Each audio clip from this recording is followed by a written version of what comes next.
विवाह परे जड़े पुरुषर भाग्य भगवान नुहे बरं तांको पत्नी लेखंती से राजा हेबे कि भिकारी।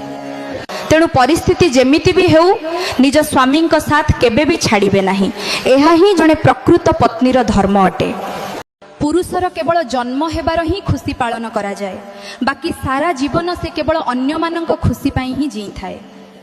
केबे बापा होई तो केबे स्वामी होई, केबे भाई होई तो केबे पुओ होईते।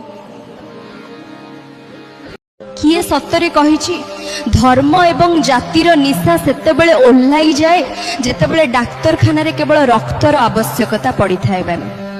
जीवन को ठंडा एवं अहंकार रु बंचाई रखिबा उचित, कारण उभय परिस्थिति रे मनीष शक्त होई जाए पगरा।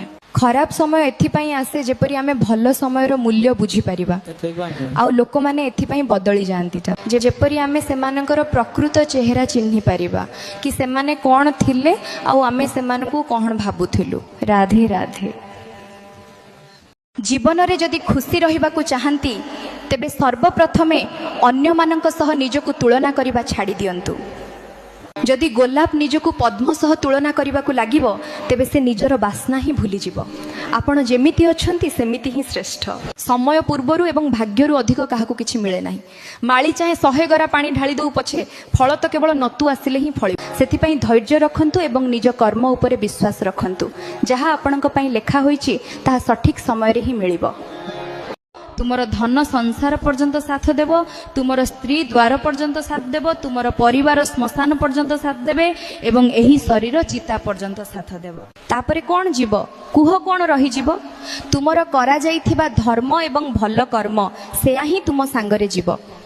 जीवन रे जदि लुण भात खाई मध्य चलिबाकू पड़े तेबे चली जाओ मो भाई, किंतु केबे भी निज लोकंक आगरे हाथ पताइब नाही, कारण से माने जेतिकी देइथिबे सेतिकी अहेसान आ खोंचा तात्सल्य सारा जीवन सुनिबाकू पड़िबो।